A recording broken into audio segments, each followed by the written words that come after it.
Puerto Rican kid, bald head, loves snakes, loves Blizzy, Sergio Chacon. Yeah. What up, Pa? Peace. Welcome to the DBS podcast. It's your boy Sergio Chacon, aka Blizzy Chacon. That shit whack.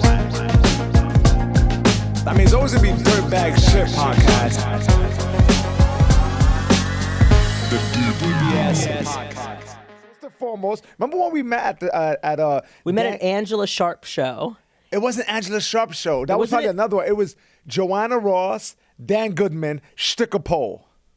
That's where we met. That's where we met. Oh, and then we did that show together at Angela. Yeah, in that might have, Jersey. but that's why I remember you, and you Okay, were fucking killing, and I was like, yo, this dude better slow down and save some meat for me. Oh my God, that was a really fun. I was so nervous because it was pole dancing and comedy. Yes. So it was like, and it was a Lady Gaga themed night, and it was packed. I didn't expect it. You know, you get booked on things and you never know what to expect sometimes, especially in New York. Like in LA, if you get booked on something that's not in a club, you pretty much know it's going to be trash. But in New York, you can get booked on something and 300 people are there and you're like, what is going on? This is a bar. Exactly. And that was that. It was packed. And then I was like, oh, they're probably all here for the pole dancing. Like, I'm going to get up and they're just like not here for the comedy. We're so And they were- pessimistic, right? We're like, yeah, they're here for the pole dancing. I know. Like that's how comedians are. I'm like, this show's gonna suck. Like that's how it is. You show up like it's gonna suck. There's gonna be 5 people, and if you have a good time, it's like only temporarily. Like you only feel good about it in like for 5 minutes, and then you do another show, and then you feel trash again. And that's probably what happened to both of us that night. We Yeah. probably went to another show, high off the pole dancing show, and performed at a fucking basement somewhere, and we were humbled. And Yes. that last show probably set us back like 3 weeks. Absolutely. That was a good show, though. That was a really It was fun a good show. And I remember, man, I'm going to say it again, you were ripping. And I remember thinking, I was like, yeah, you don't want to give him the light, you know, save some. I want like this to the producer, like, yeah, I can light him. If your camera phone doesn't work with the light, I can easily wrap him up. Because, you know, I mean, he should save a little bit for the rest of us. I had to go first, too. I was like, hello. Yeah, it was Pole a good show. dancing. Yeah, that was a really fun show. I enjoy watching your Instagram. I mean, you know, it's funny because your feed consists of a lot of like things New Yorkers do and stuff. Yeah. But all your shit's like original content that I enjoy. And it's Thank you. funny because do you know I'm a boxing trainer as well? Yes. A lot of my students follow you, and I'm like, they probably not for me either. It's not like Oh, really? That's so cool. So a lot of people, I'm like, interesting. You like all his stuff, but you never like any of my dirtbag shit. That's really funny. I had no idea. That's so cool. Yeah, I noticed that. So, very cool on you, man. That you know you got like a niche that you're killing with that. Yeah, I'm doing really well on the Instagram and the TikTok. I feel really good. My niche is like New Yorkers plus like Greek plus like immigrants. Yeah. So that's kind of what I try to tap into. Yeah, it's 'Cause, like, really good. I Me feel and like a Giannis lot were of talking other about things it. have been like New Yorker stuff has really been done before. I try to put my own spin on it. But the thing is, that's why I frame it that way. Is Yeah. that you do a lot of that New York stuff, but yours is like original. Yeah, I you try know? because there's been so much done, right? And you always think like, what can I do differently? And so it's like, what twist on this can I put, right? And I always like read, like for example, you have one. There was one. I'm gonna pull it up so I don't butcher it. So no hang tight. worries. It's one about your tourist friend wanting to. Oh, yeah. I know, because my friends are always like, oh, what should I do when I visit New York City? It's the same question I get when it's like, what should I do when I visit Greece? Like, I don't know what you should do when you visit Greece. I go see my Aunt Helen. Do you want to go see my Aunt Helen, who wears all black because her husband died 35 years ago, and then go visit my grandpa at the cemetery for his memorial? Like, that's what I do in Greece. And then I Yeah. go to the beach every once in a while. Yeah. Like, when we were like, what do I do in New York? I'm like, I don't know. I do shows. So it's like, come see a show. Like, go to Broadway. Do what you think you should do in New York. I've never even been to the Statue of Liberty. Me neither. I never, the Twin Towers fell, and I was like, well, that's another thing I'm never going to fucking do. You know what I mean? I'm never even going to see You never them. been to the Twin Towers. You're younger I had than never me, though. gone. How old were you when 9/11 happened? I was 9. You were 9. I was 9. Yeah, so you were a young buck. Yeah. That's adorable to me that you were 9 experiencing that. I don't know why it's adorable to me. How old are you? I was 21. You were 21. Oh, so it really 9 years old. I was like, this is gonna affect me for the rest of my life. That's how I felt about it. Yeah. Yeah, you would just, it's got to be weird. So my daughter's 9. I try to frame things that way. Mm-hmm. Like my daughter's 9. Imagine her experiencing that. You know what? if 2 buildings of that magnitude fell down now, I think my daughter would lay on her belly, cross her feet, and continue playing Roblox. Well, we honestly kind of did. We did like hang out that night. Like we all like, Yeah, it was like a fun hangout, but it wasn't a fun hangout. It was more of like a somber hangout. Yeah. But we all still like hung out and like pretended like we were just kids, you know? 9-year-olds are fucking resilient and durable. I'm sure that 9-year-olds now with the pandemic have probably experienced something really similar. They had a whole year of their lives taken, of their childhoods. I mean, it's really messed up. You know who likes to talk about the trauma of that? Adults. I don't see any of that I know, shit. yeah. My daughter's maneuvering through this like right. smooth. Right. I hope so. I hope in like 10 years all those kids are not like, what the fuck? You know, I was a little worried that her social skills would be a little warped because she wasn't interested in going back to school. Yeah. She was like, I don't like people. I'm like, whoa, slow down. I'm like, your mother and father not like that. Stop talking like that. I feel the same way. Yeah, I kind of feel the same way too. Yeah, I'm not looking forward to some of the things going back into it. You know, I enjoy the peace and quiet. That's old Surge, though. Yeah. You know what I'm saying? When I was, when I was, 10 years ago, it would have been like that. But the pandemic, shit, man, no one was hanging out on my block. And I'm in the heart of the Lower East Side. Yeah. You know, bar after bar. Yeah. Megan, you have a cigarette, Kelsey? Yes, I do. You have another one? And, that type of shit in front of my building.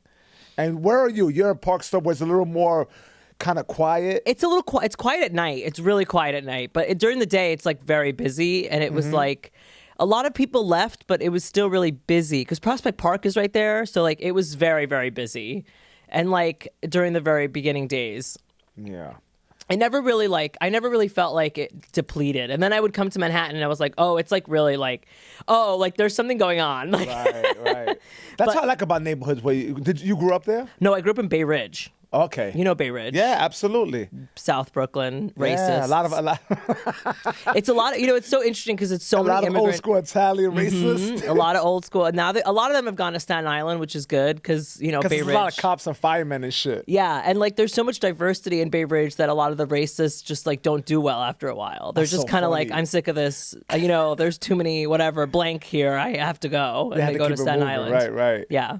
So they go across the water to Staten Island. Yeah, well, both my brothers moved to Staten Island during this pandemic. Are they racist?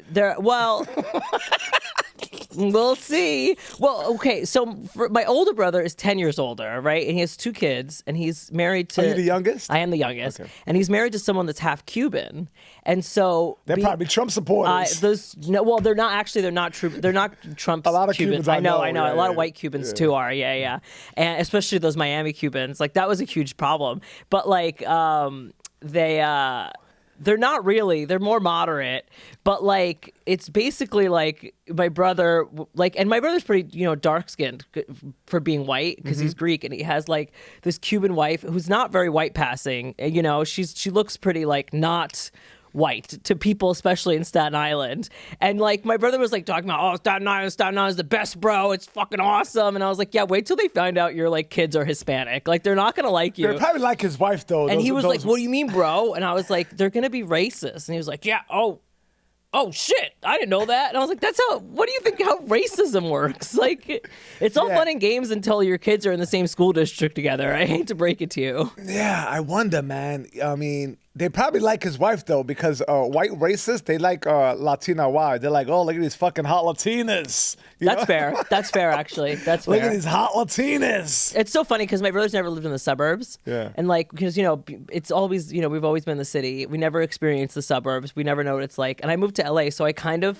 So you live in LA now? No, I live in Brooklyn. I lived in LA for 3 that's what I years. thought. I know. I hate that city because it LA's feels whack, like... right? It's super whack and it feels like suburbs, even though it's not. It's technically a city, but it's like you have to drive everywhere. And I would walk all the time. And people thought I was crazy. And then I was like, should I get a bike? And then I was like, what if I just move back to New Do you York? know how to drive? You know how to drive. I know how to drive, and I'm a good You don't driver. like driving. I hate driving. It's and I had the worst luck. My car in LA, oh my God. What kind of car did you have? I had a have Prius. A Fiat. I had a little Prius because I'm like a homosexual in LA. So I had this car, and one time it was parked in the street. Someone took my side mirror and just swiped it right off, broke it. Kept it moving. One time my roommate accidentally moved my car and scratched the entire side of it. One time I was driving on the highway and a rock flew from the sky and broke my windshield. I'm not kidding.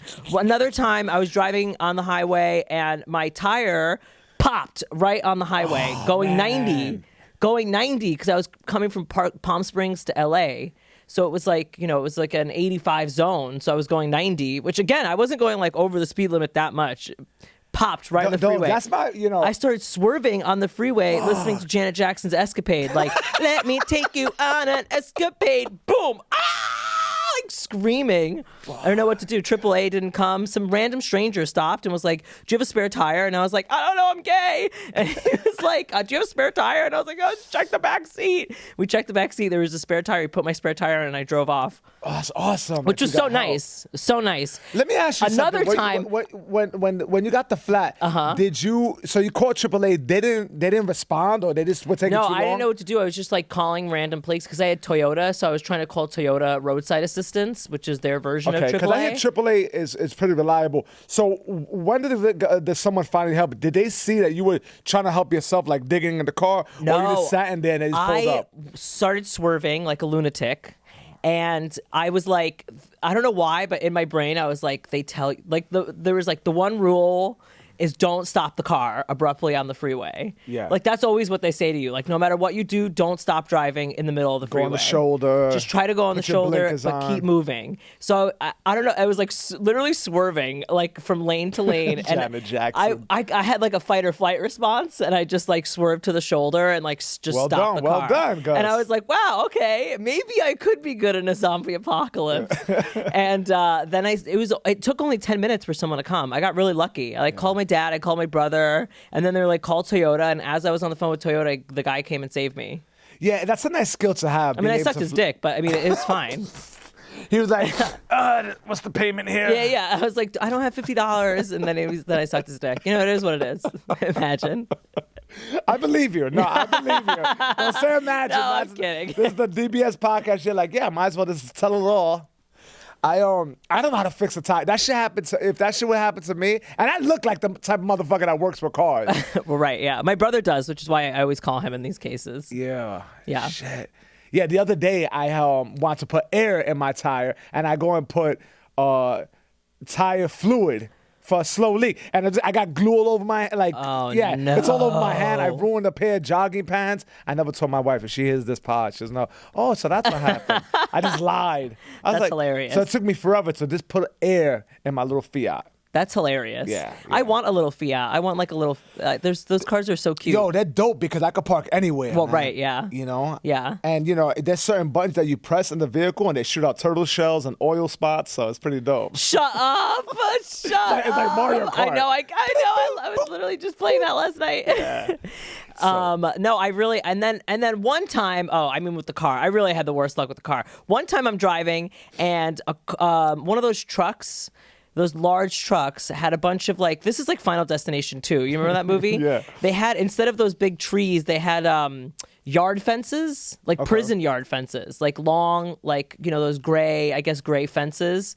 And they, the thing that was tying them together got loose. Oh, shit. And all the fences started flying off. Like metal fences? Metal fences started flying off on the freeway right towards my car. And they started landing. This is in L.A.? Yeah. And L.A.'s not a move for you, man. They took off into the air and started landing in front of my car. So I was like, woof this way, woof this way, woof this way, as giant fences were landing in front of me. It was the craziest thing in the world. And I got to work and I told everybody, and they were like, you're not telling the truth. You're just late. Just admit you wanted to get coffee. And I was like, no, guys, fences. And then later on that day, I reported it, and they were like, oh yeah, we are aware of this incident and blah, blah. And I was like, you better be aware of the incident. There's fences on the 101. I almost got my ass killed. Yeah. For this fucking job. The last time I was in LA, it was when Michael Jackson died. That was a special time to be out there. Wow, that was the day. No, actually, never mind. Sorry, I thought it was the day I graduated high school, but it was the year before. It was the day of our high school graduation, but I was still a junior. What year was that? That was 2009 is when it was, 2009. I remember I dropped E the night before, and the residue from the drugs is still in me, and then we heard that Michael Jackson died. So it was just we're on the Hollywood Walk of Fame, and it's a fake Michael Jackson. They go, hee hee, and it was just that's creepy. It's this guy, we felt like, oh, this is Michael Jackson reincarnated as Michael Jackson, you know, That's in the hilarious. Thriller version. The Thriller version. Yeah, and I was just drinking mad water. It was a great time. That's hilarious. Yeah. That's it was a great hilarious. time. But I remember I had the same feelings about LA, and I was just visiting, but I didn't like that you had to drive everywhere. Yeah. It seemed very pretentious off the bat. You know, Yeah. and I felt that just by moving from club to club, you know, and I was there for a short time, but I felt that energy. Yeah, like I like the food there. There's great food, but there's not like good, like it's always good fancy food. It's always bougie. It's always like, you know what I mean? Like it's like a very expensive sit down restaurant. So it's like good for that and like whatever. But like New York has like good food, but it's like you can get really good food for like $8 and like not $35. And so I don't know. The people are really pretend. It's hard to talk to people there. You're never gonna give another city props because you're a New Yorker.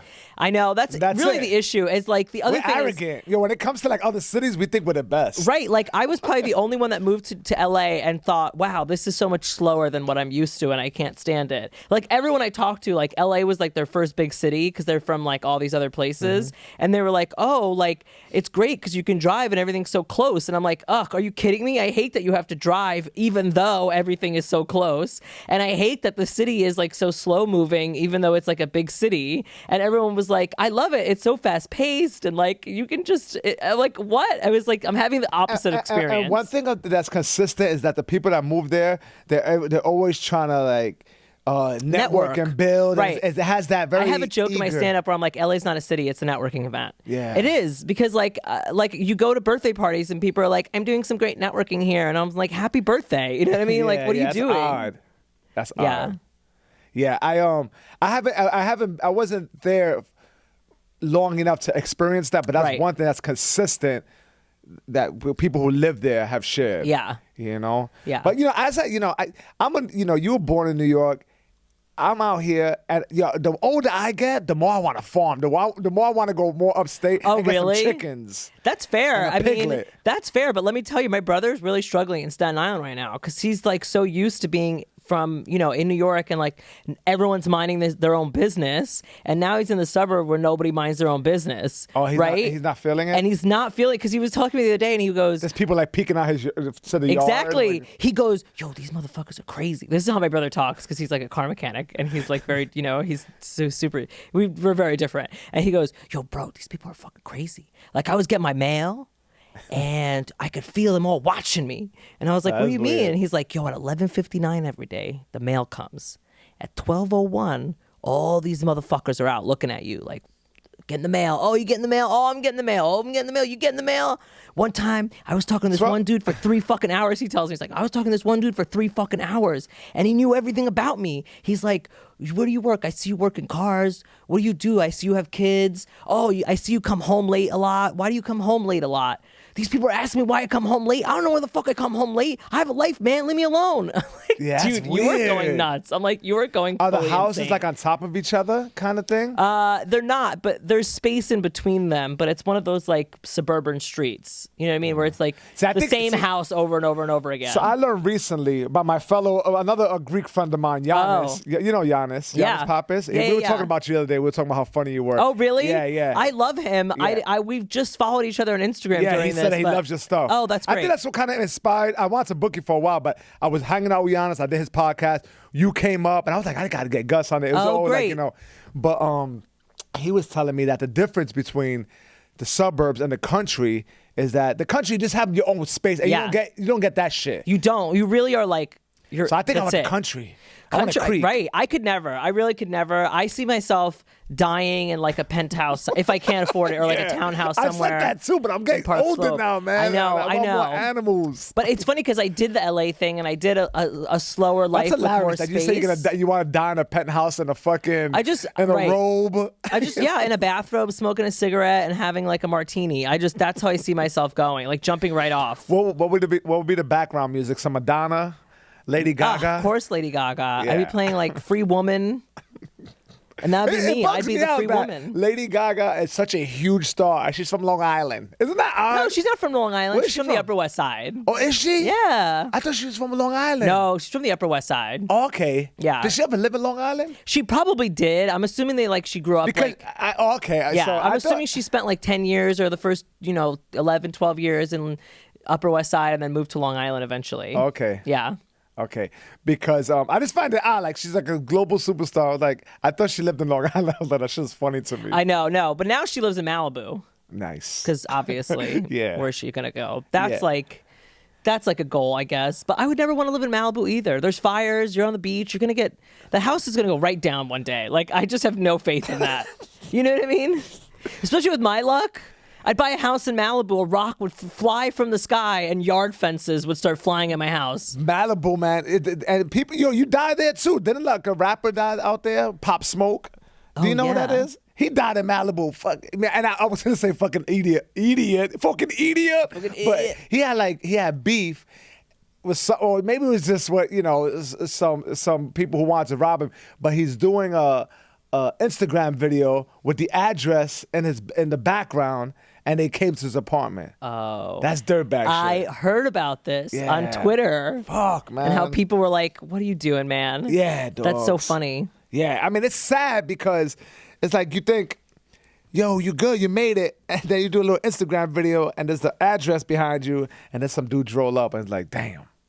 I know. Fucking on an Instagram video. So Malibu ain't shit either. Malibu, and Miley Cyrus's house just got burned down last summer from Malibu. Remember? Yes, that's what I'm saying. I feel like The I whole hear thing. bad Why would shit you fucking going go on. there?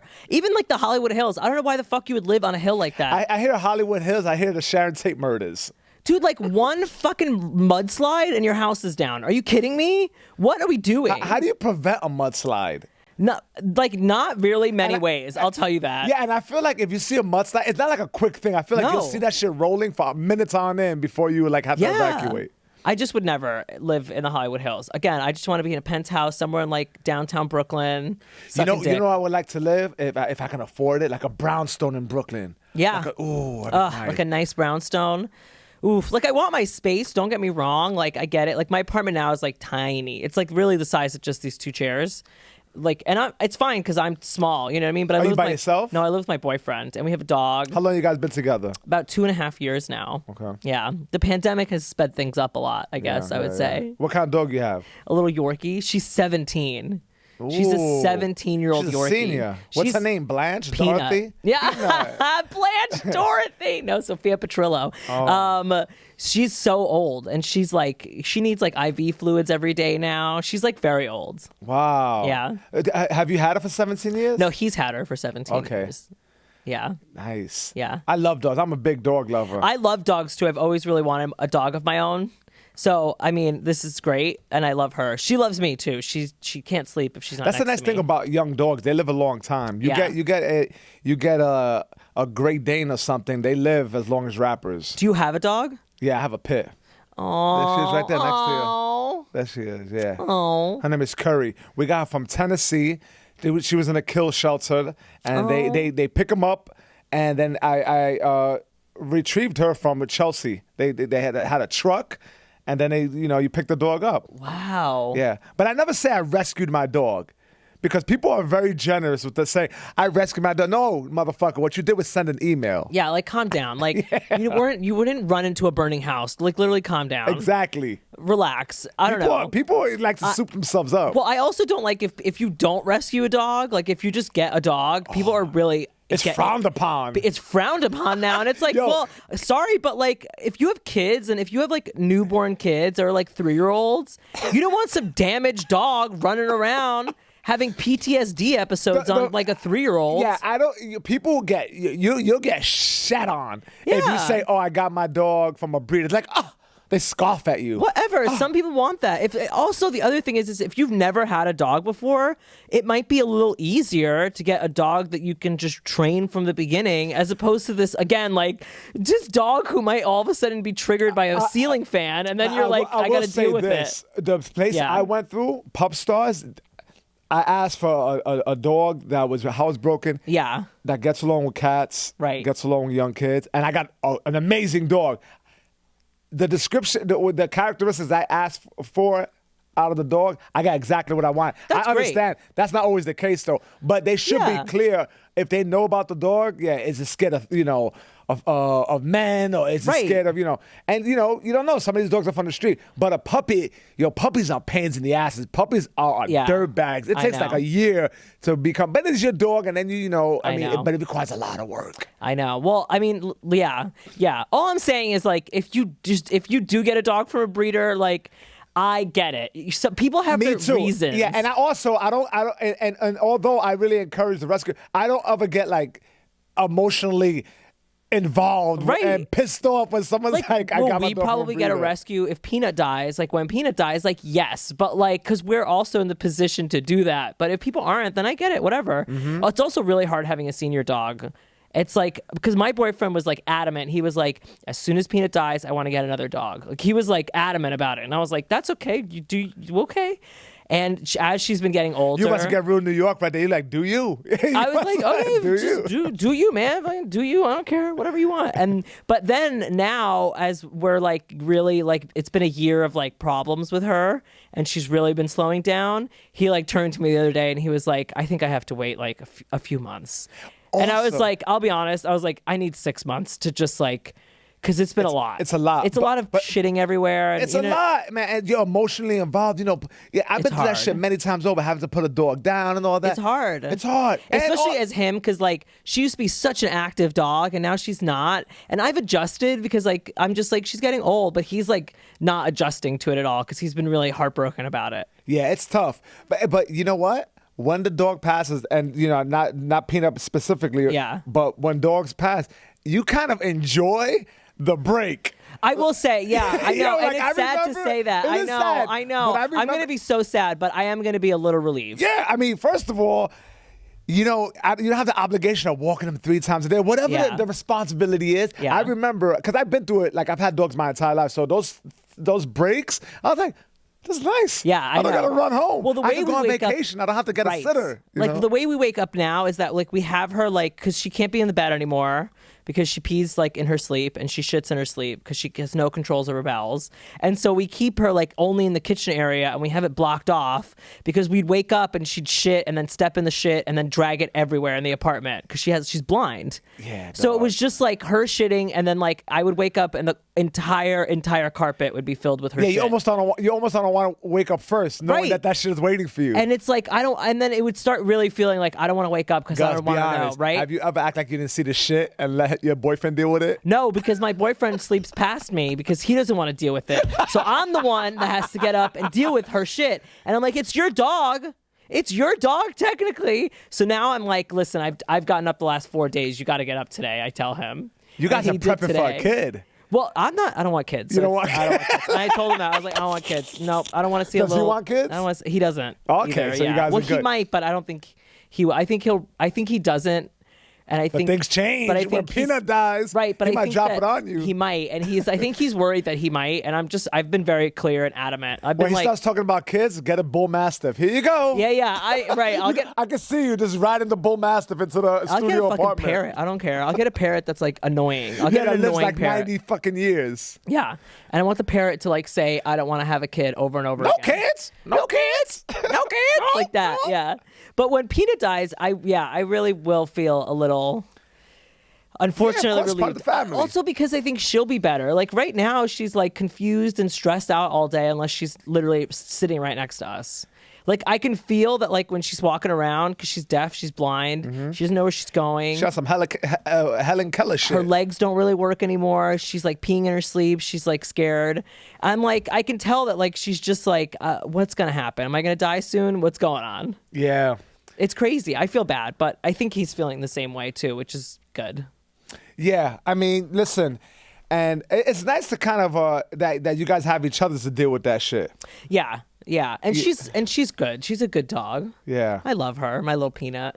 Yeah, no, you just said that you're not gonna feel bad when she dies. No, fuck Peanut. I'm kidding. Fuck that dog. Fuck that dog. I do love her. So yeah, I mean, the decision that's gonna be made is Will you get another dog immediately afterwards? I will give you. You guys should go on vacation. No, I literally told him, I was like, I need six months. I said 6 months.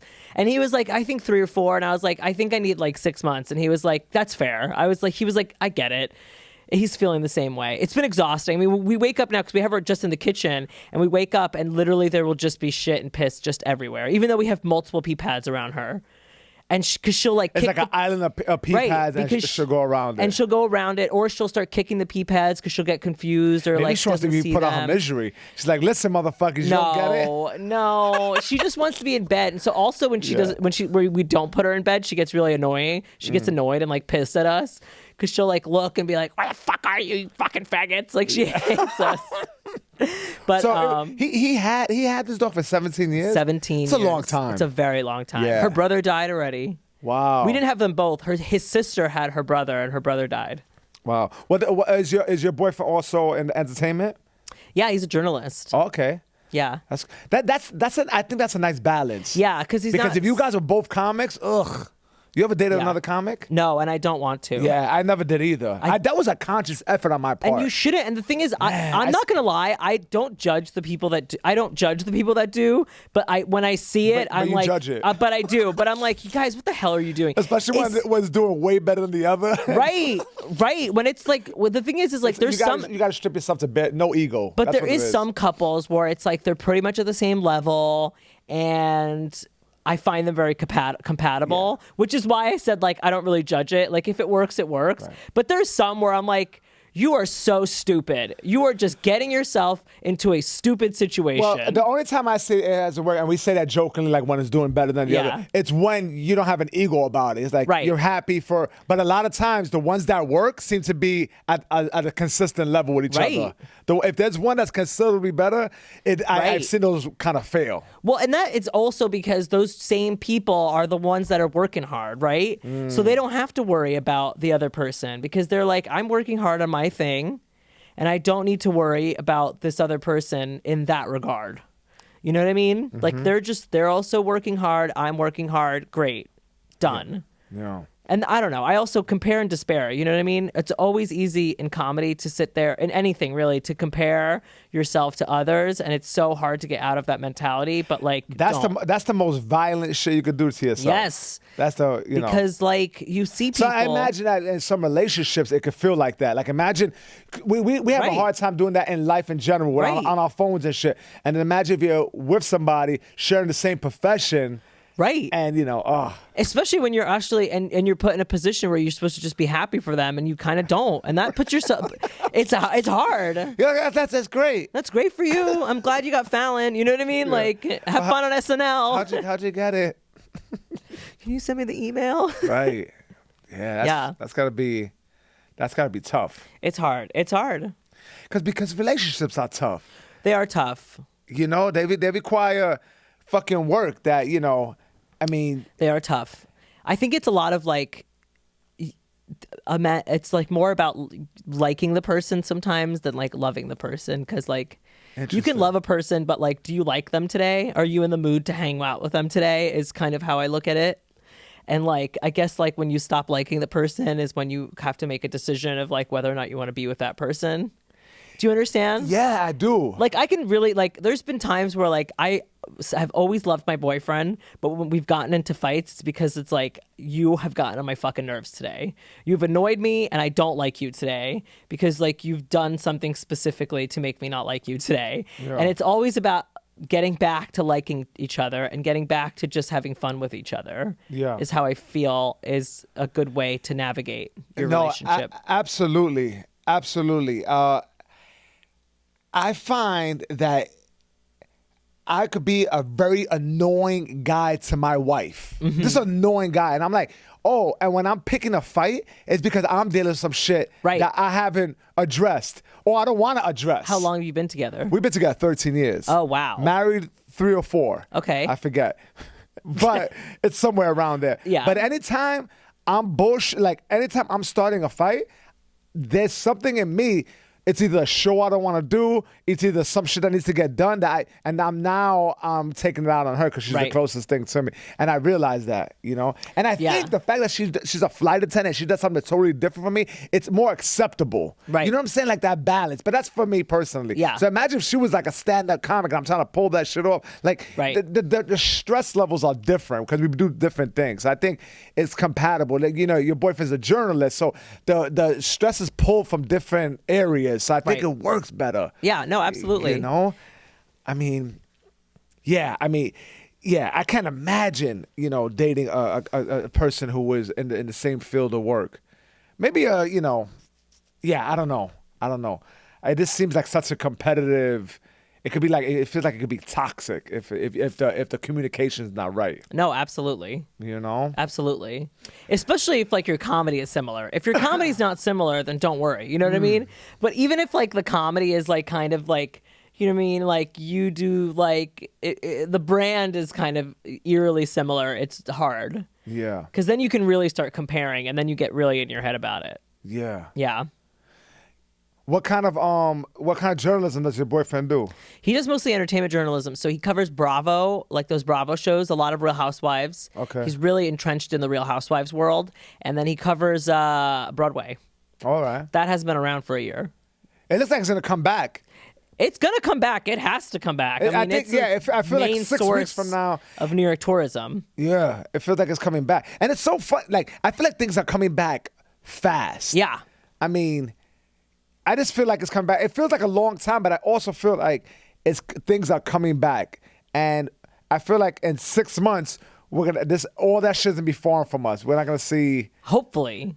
Yeah. Hopefully. I really hope there's no new strain that like knocks us all out. I really do. Like, I got my vax. I'm all Pfizered up, but like, I swear to God, like in like a month, if some shit happens in India or Brazil where the case, because those countries are being like ravaged right now and people are dying like crazy.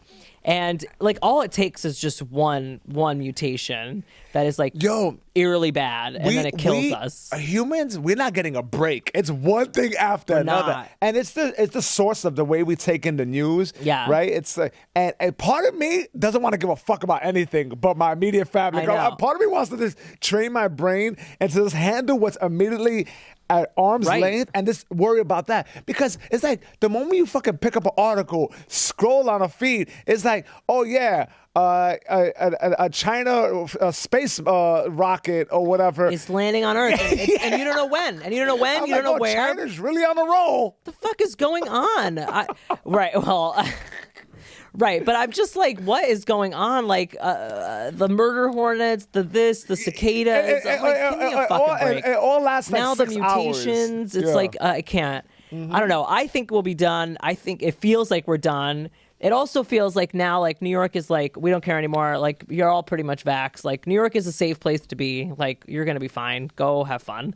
And that's good. That's what we've wanted. Mm-hmm. I really hope, though, that, like, some things change. Like, I hope that, like, we don't just go back to office life and, like, go back. No, I think it does. Everyone is like, oh, I want to return to normal. And I'm like, Did you find that you got a bump creatively during the pause? Did you feel like that? Did you feel like you got some real good work done? I feel like honestly, I feel like 550,000 people died, and I feel really bad about that. But I also feel like, and that's horrible, but I also feel like I took the time to take a pause because I was feeling really burnt out in March, and I was having like, it was just shows, it was meetings. I was just hustling and grinding and doing like 3, 4, 5 spots a night.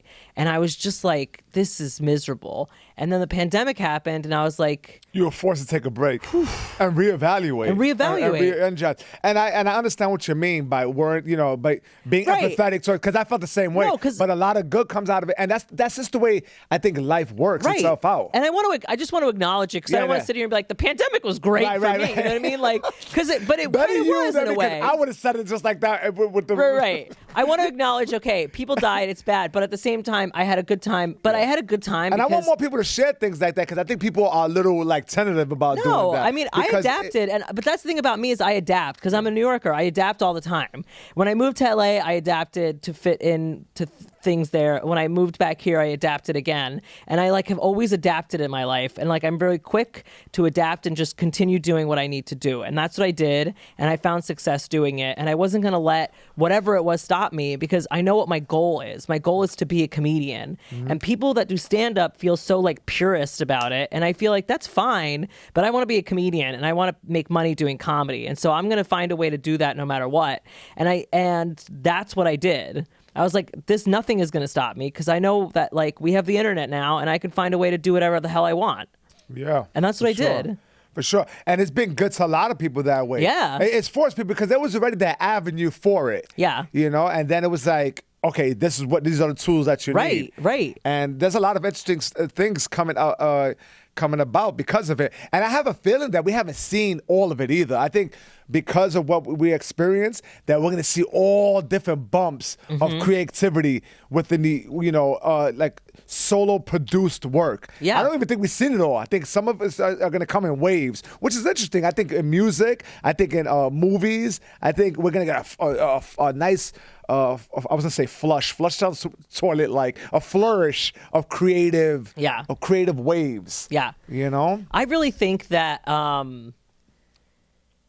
I really think and hope that like people get more perspective in a way. Like, I don't know. I kind of really got a lot of perspective in terms of like nothing really matters. Do you know what I mean? Like, especially with comedy, like those comedy club bookers are nobodies at the end of the day. And not saying that like comedy club bookers are nobodies, but I'm like, they don't really know.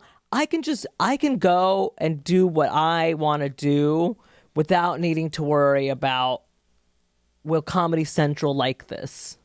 Will blank like this? Do you know what I mean? Like I can, it's the best and worst thing now that I can just go and like build an audience of people and like just do whatever the hell I want. Especially when you have the drive and like a finish line or goal in mind. Right. Like, like this is the momentum and this is what I want. And then you get on to the next thing. Right. And there is kind of a beauty in saying like, I don't need Comedy Central to offer me a special so I can make it. I don't need comedy club bookers to notice me so I can make it. I can make it.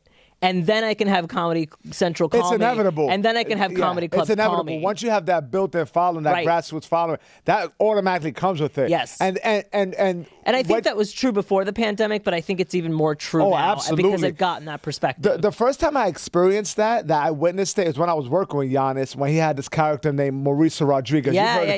And we were on tour together, and I remember I was like, this is a grassroots following. This wasn't manufactured by the industry, so we got a taste from it. And Mr. Pano, too. Yeah, Mr. Pano, right, exactly. And I was like, oh, wow, that's beautiful. He did that shit on the internet before, like, Instagram and stuff. And recently, Andrew Schultz, like, gave him props for that. And I love the fact that Andrew, like, addressed that, because I remember seeing Andrew coming by a show that we did at Caroline's, and Andrew was just like, yo, this, and it said it inspired him too. So there's a lot of different examples of it, and it's nice to be in that position. Yeah.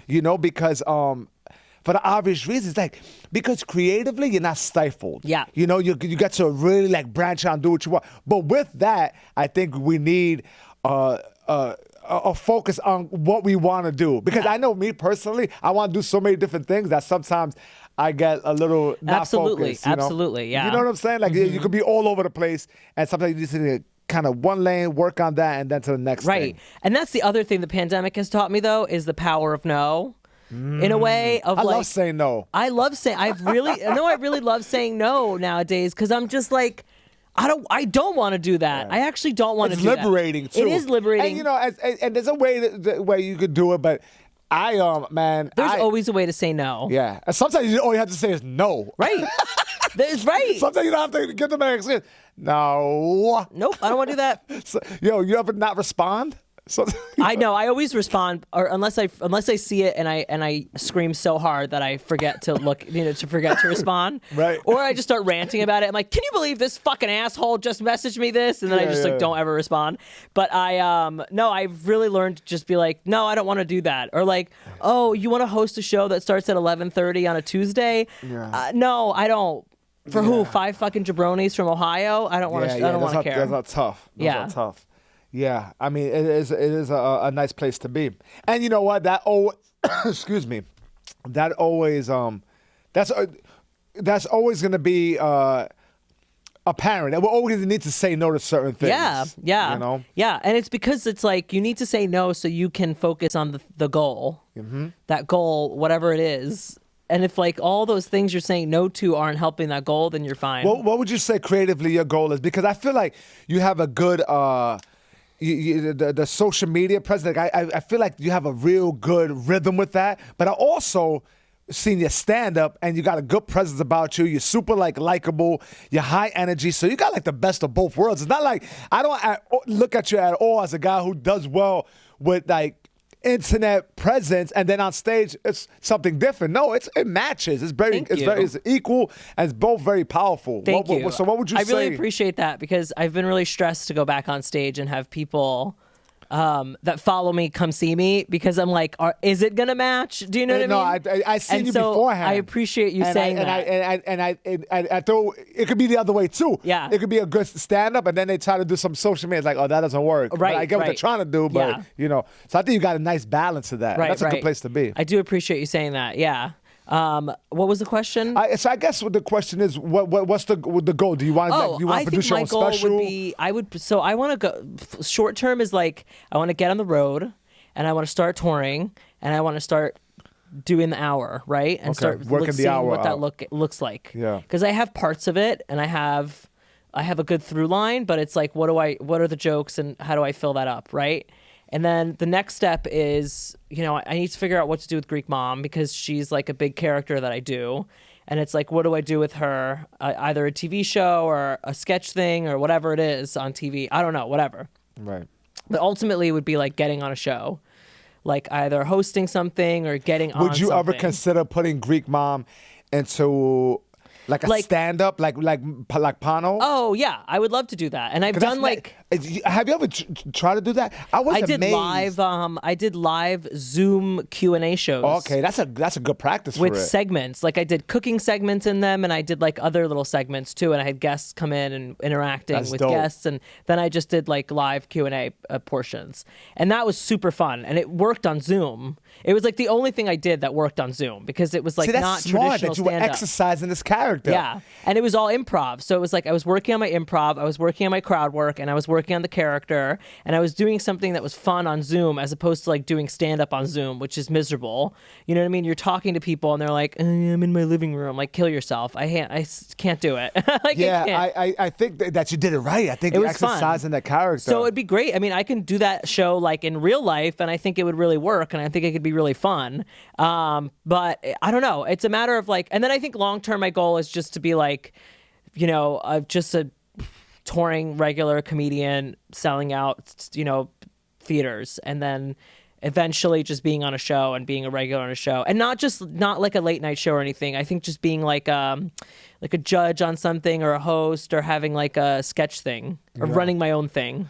I'm excited to see you develop the Greek Mom thing. Yeah. I think that could be a lot of fun. When I saw Giannis do it, I was amazed by it. By the way, like the power of being able to do a character on stage. So he would do Mauricio that required a host, our friend Angelo, may he rest in peace. He was a good friend of ours, great stand-up. But Panos would go solo. And it was just like, you're changing like gears. So it required like so much energy. Yeah. And I was like amazed by that. So when I say that, to say that going into character like that on a stand-up like form is so impressive to me. Yeah. Because you believe the character, and then people believe it, and they really internalize who that character is. And specifically with a Greek audience, I think they really buy into it. Right, and you also can get away with a lot more. Like, I can be really mean as Greek Mom, and like people just think it's funny. Yeah. I can't be that mean as And me. I keep on going back to Panos because that's like a good comparison to and her. even his Marissa, right? Marisa. Marisa, Yeah. sorry. His Marisa character, like, probably looking back on it now, like you probably like, oh, there's problematic things about it. But Absolutely. It's so funny. It's funny. And it's so good, and it's so like well loved and well respected that I think like it's just one of those things where you just have to be like, listen, people like this, get over it. If you think this is problematic, there was like, this is tons funny. of support from every demographic. Yeah. You know,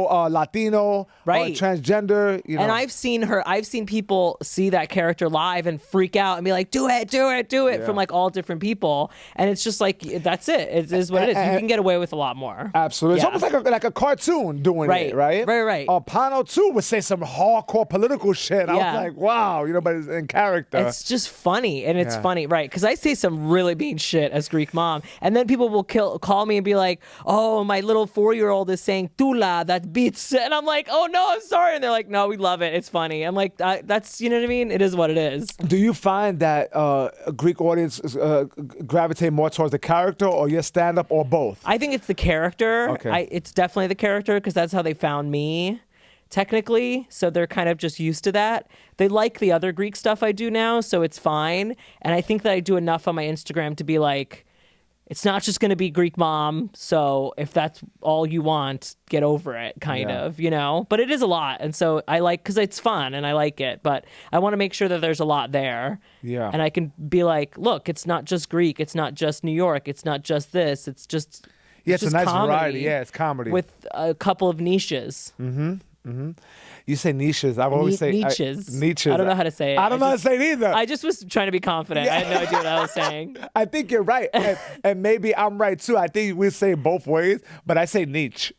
Well, it is. I think it is technically. But what's the plural? Is it niches? I don't know. Niches. Whatever. We're But stupid. no, but you had a very niches. We're niches. Your sound is very like smooth niches. Niches. Just so you know, it's niches. Speaking of niches, when you came out, was your family super supportive of it? No, and a lot of Greek people aren't. And I'll tell you, like, that's a problem I have. Is like, there's probably like so many people that have either unfollowed me or won't follow me because I'm gay. Wait, And they didn't know? And they're like, oh. literally, they didn't. They just thought I'm just a straight guy in a wig doing Greek mom. Oh, wow. And then they like, So it was like the character drew them in because. bro, like I posted me and my boyfriend for my anniversary, and I lost 100 followers one time. Like, that's messed up. Like, that is so messed up. It's literally our anniversary. There's some real supreme dirtbags out there. Yeah, there are. And then during the Black Lives Matter stuff, I lost a ton of followers too because and those it's politicized. Greeks. Yeah. But no, because I've gotten really lucky to find like a good core of like really liberal or moderately liberal or just like not scumbag based, not racist. I'll say, how about this? Not racist. Because I say liberal and I say moderately liberal, but the truth is like if you're not for Black Lives Matter, you're just a racist, and that's or if you're just like a homophobe, you're a homophobe, and like I can't really get behind that. You know, I saw something that said was interesting to me. I never saw it. It was like a meme or something. It was on IG, and it said we're giving people a break by calling them homophobic because that means they're scared of them. No, they're just fucking racist too. Right. You know, so I was like that dawned on me. That I was like, oh yeah, you're kind of letting them go by saying, oh, you're scared. No, you're just a fucking asshole who's right. You know what I'm saying? Like you're not scared. Right. What It's you're like doing, I don't like the term Islamophobic either. Right, I'm like you're you're not fucking- scared of Islam. Exactly. You're just a bigot. Yeah, you're an idiot. You're ignorant. Like, come Yeah. on, right? Islamophobic is really the worst one because it really softens that. I'm like, it's just you're racist. Yeah, and it's funny how people come in different directions with it. I remember when Obama was first running, and I was working with this woman. I was managing a space, and one of the managers' wives, whatever, had said, "Yeah, so you know the fact that there's a man named Obama running for president, it's just like we're not ready for that name." That's what she said. She said, "Yeah, the country's not ready for an Obama." I'm like, "You're gonna, the name? Why? Oh, Yeah. because it's close to Osama. Yes." That's fucking. Yeah. That's really nuts. Because his middle name was what was his middle name? Is it Hussein? No. It's not Hussein. It was Barack. It was the fact that his name was Obama. Oh. And there was something along with it was just a name. And again, No, people go she said- hard. and she spoke for the country. She said the country's not ready for that. Yeah. And I was like, That's wow. wild. So that's another example, like how they slip it in. They just slip it in right there. But no, Greeks can, not all Greeks, obviously. And again, like people that follow me, and there's a ton that are not, racist and homophobic, but a lot of them are. And it was hard for me to come out to my family. Like me and my brothers have never really talked about it. Really? Not really. Like now I have a boyfriend, he comes over and they're nice and it is what it is. And it's fine and we're good, but it took a long time. Hold that thought. Yeah, no worries. So that's what it was. His middle name was Hussein. Yeah, That's why. it is Hussein. Yeah. I just wanted to make sure. That was a fact check. I know. I didn't want to be like, Barack's middle name is Hussein. It's weird, right? Yeah, I'm the That's racist. what it was.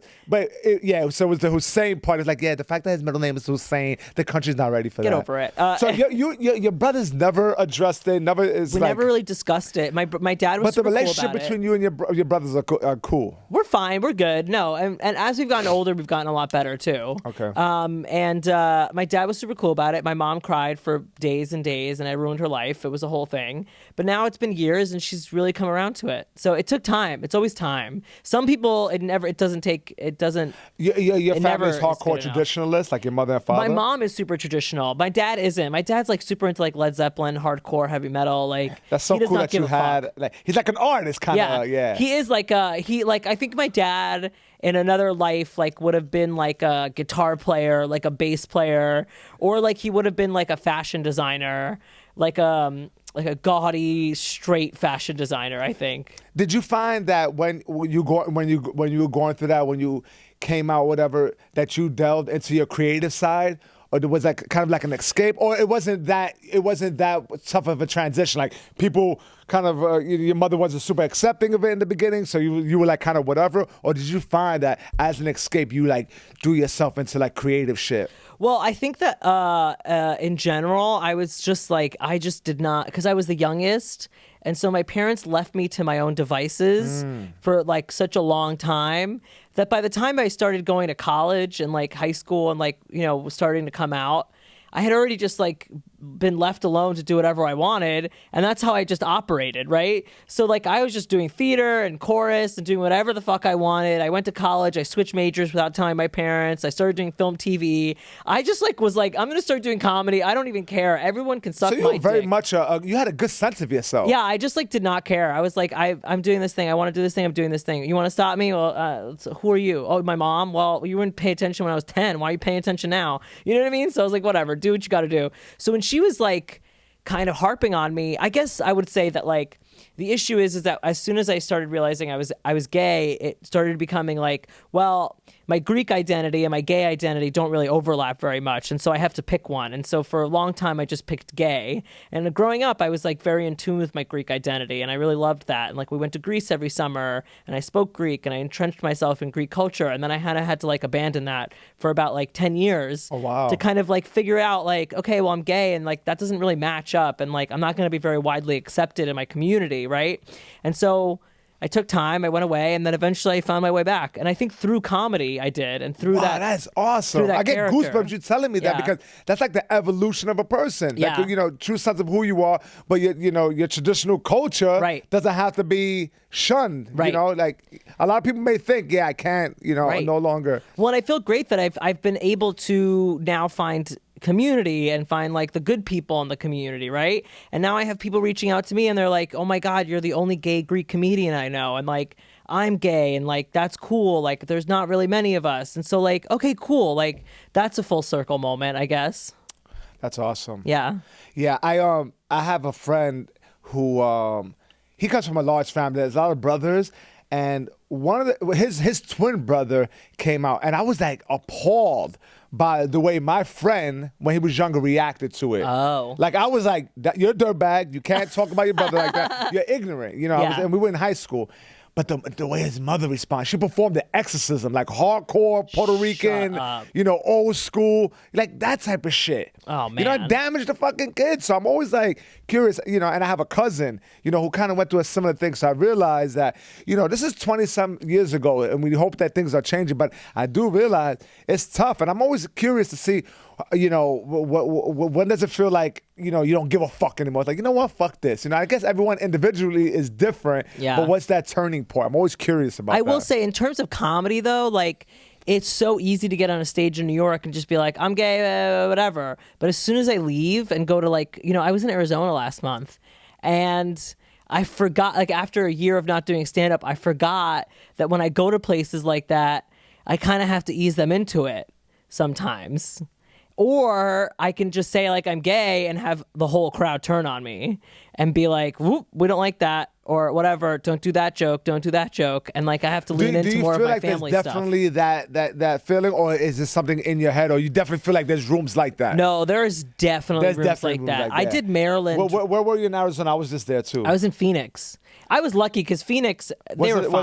Was it the House of Comedy? Yeah. Yeah. I was there a couple of weeks. Well, a month ago. I found it to be a great room. It's a great room. Yeah. I had a great time. Again, I was worried, and then I got up and I had a great 2 nights. It was I did a great set both nights. I had an awesome time. But I was in Maryland. But what's funny, and I didn't mean to cut you off, but I went kind of like 3/4 into the pandemic, so it was a few months back. Yeah. And I remember thinking like, people out here don't give a fuck. Yeah, like, they don't no mask. Oh no, yeah, it was it packed? I think one person called another person silly for wearing. Don't be silly. Take off that mask. Oh my God, no one cared. I know the room was packed. I walked out and I was like, they were saying 50% capacity. I was like, these people sitting on each other's laps. There is 300 people in this room. I was like, this is crazy. Yeah. I mean, I had gotten my first shot, so I was like, I was worried, but not that worried because I was like, I'm not going to get anything that bad at this point. But I was still like, oh, well, actually, what I said was, I fucking can't believe that people in the conservative states have been complaining this whole time.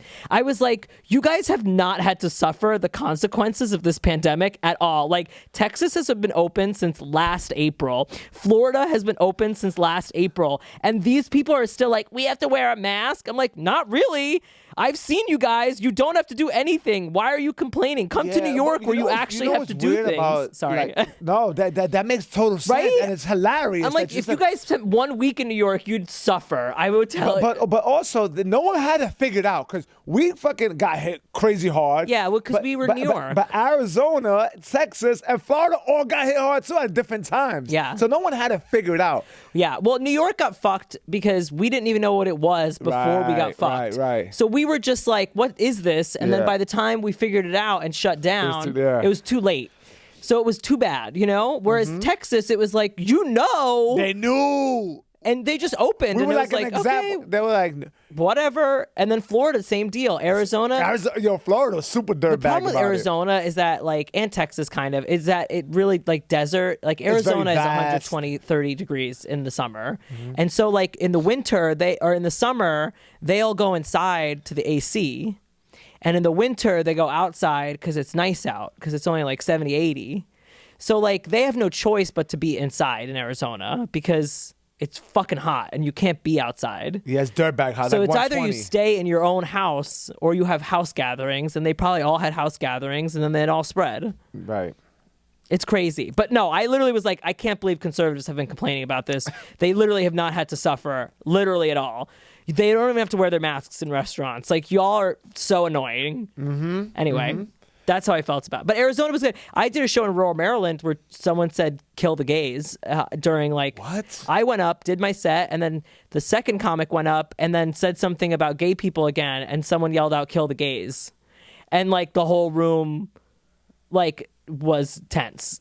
Because it wasn't just, like, he said it and everyone was like, boo! It was like... a few people agreed and a few people didn't. Wild. And it got really heated. And that happens all the time. Like, any road shows I do, there's always like the possibility of a crowd turning on me because of it, or like most parts of the crowd turning on me.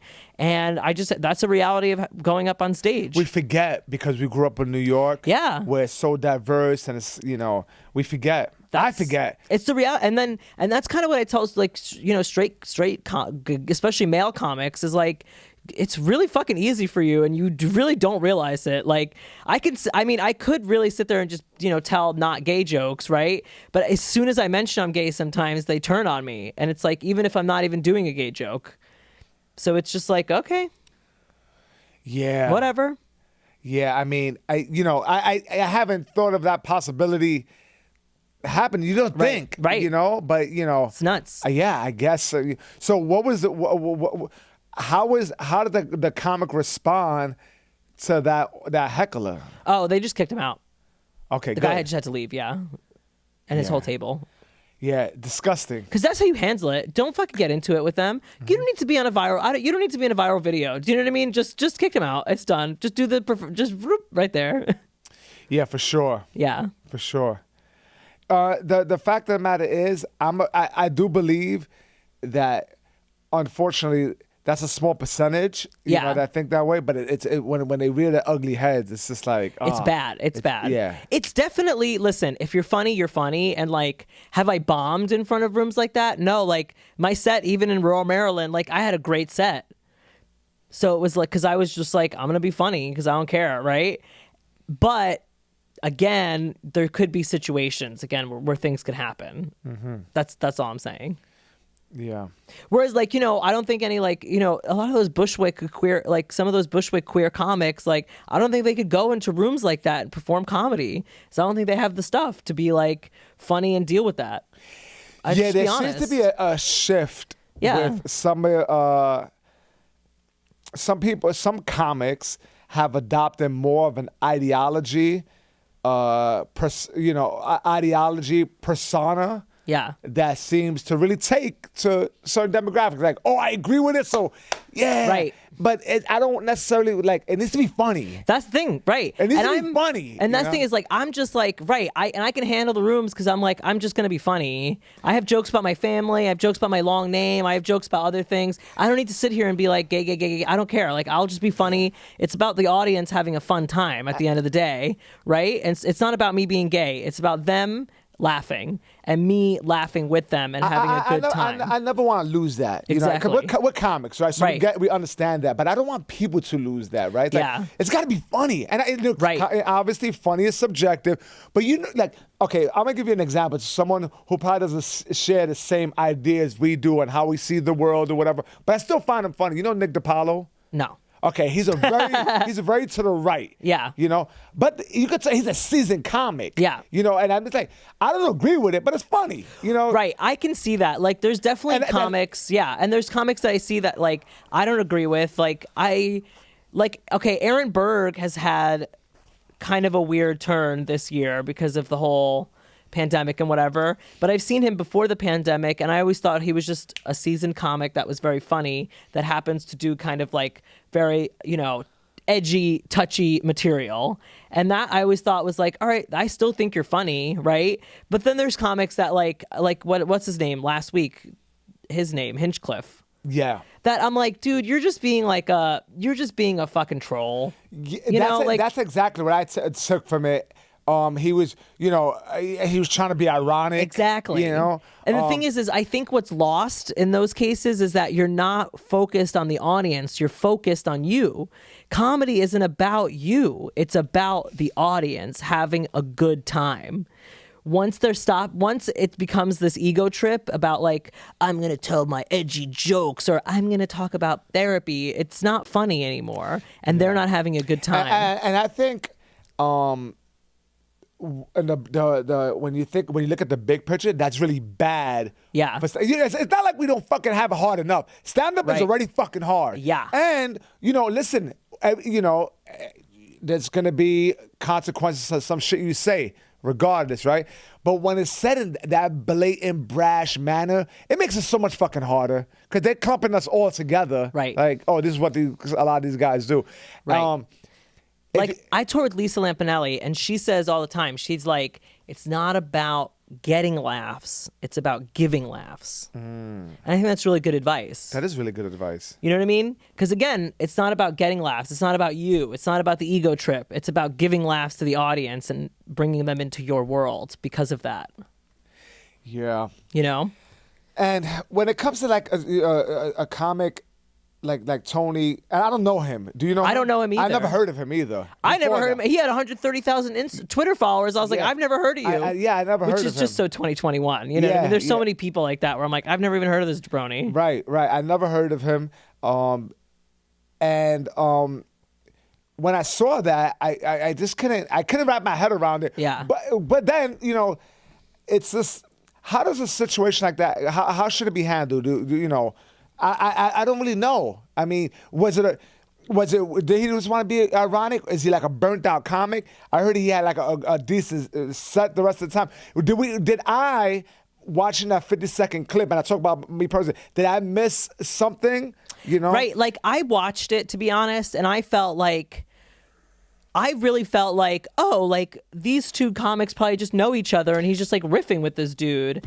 And then I was like, oh no, this guy actually just is the one the comic was the one that posted the video of him. So I was like, oh, okay, maybe not. It was the comic. It was Peng Dang that posted that video. You know, it's a dirtbag move to do that to a host. It is a dirtbag move to do that to a host. To say those words. There's so many different levels of dirtbag. Yeah. To that shit. And honestly, how I feel about that situation is don't post about it. Don't give this person the attention because honestly, Tony Hinchcliffe is going to get more fame and more Instagram and more Twitter followers than this because he's now gone viral because of it than not. Like, you're giving it attention, and all you're going to do is attract more people that are into that type of shit to him.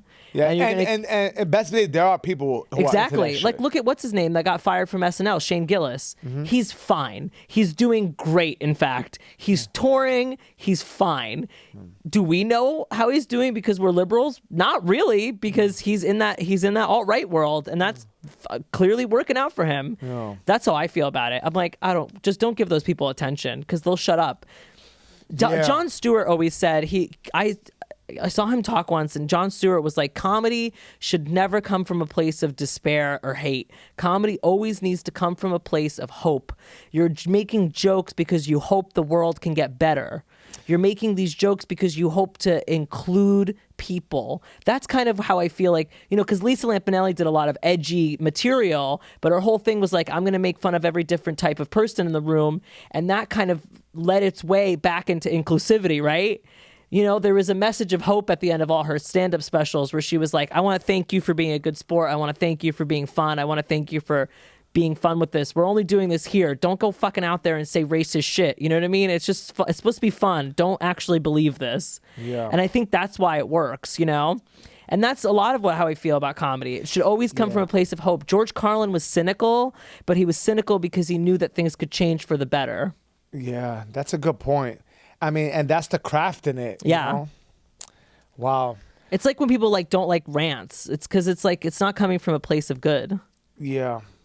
You know who I enjoy, who I haven't seen in a long time, and we'll wrap up so after. Remember Doug Stanhope? Yeah. Yeah, I haven't seen him in a long time. Yeah, me neither. Yeah, I mean, he was one of those guys who I just love listening to. We talk about rants. I mean, he could pull off a good fucking rant. Yeah.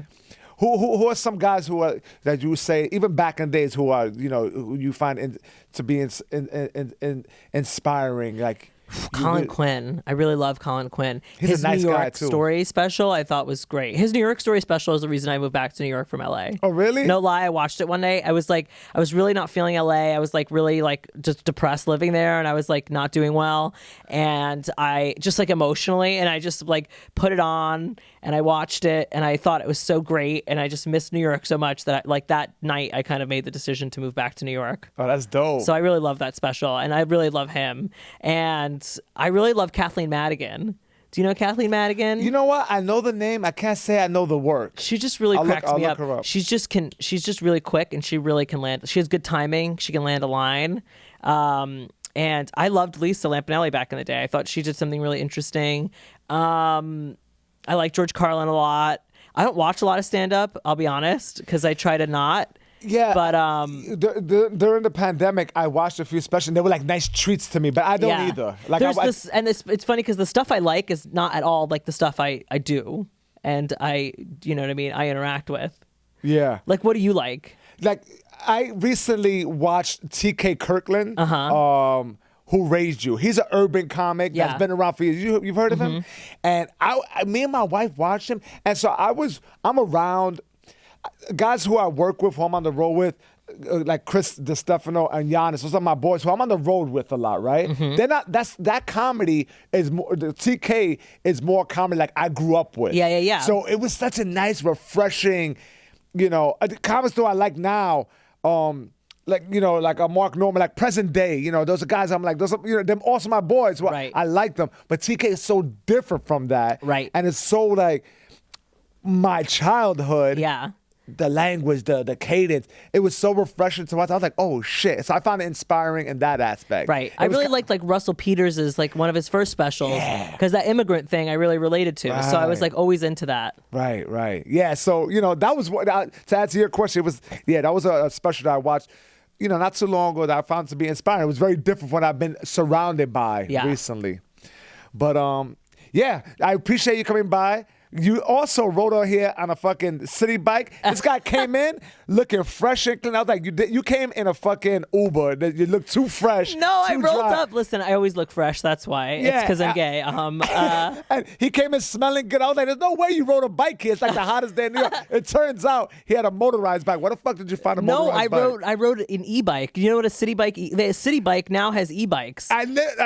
So they don't require any pedaling? No, they do require pedaling. But very little. Minimal But pedaling. because they're an e-bike, they have like a motor, like a thing, like an electric motor on it. So you go really fast. That's hilarious. Do you wear a helmet? No, I don't wear a helmet. I am I'm getting bad. this guy a helmet. No, I am bad. I don't wear a helmet, and like I literally do it high all the time. It's not good. It's Oh, you really. smoke? You're a I smoke smoker? all the time. Yeah, I'm a huge pothead. You're pretty clear. Yo, potheads are different present day. The potheads I remember back in the days always like that. Always, yeah. Like pot is this different now. It's because you had to really just like if you were a pothead back in the day, you just had to Your make eyes it your are not whole even red. personality, and you had to be high all day. Now you could be microdosing on edibles. Like it's a different how thing. do you take it? I really enjoy edibles. Like, but I try to. You gotta know what the fuck you're doing though, because you can easily go overboard with that I know, shit. and I usually do, but I really try to keep it clean during the day and not do anything if I can try. I'll try to like if I have to smoke during the day, it's like I'll just smoke just to like get some work done or whatever. Yeah. But I'll like if anything, I'll just take an edible at night. But I try to only do it at night after I'm done with shows. I can't perform stoned at all, so it's like you I got a really need to system. be All right, so here we are, man. We learned a lot about Gus. He likes e-bikes. He likes his edibles. He's a great performer online and in live in person. If you get a chance, check him out at his shows if you're in New York, because I enjoyed you, man. I can't wait to see you again. And I appreciate you coming to the DBS podcast, Doggy Dog. Is there anything you want to plug in? Sure. No, thank you so much for having me. Follow me on Instagram, Constantly Gus. That's really it. Thank you so much. You're the man. Thank you so much. We out of here. DBS podcast. Make sure you like, subscribe, and all that generic shit that I have to shove down your throat. All right? I appreciate you guys. We out of here. Peace.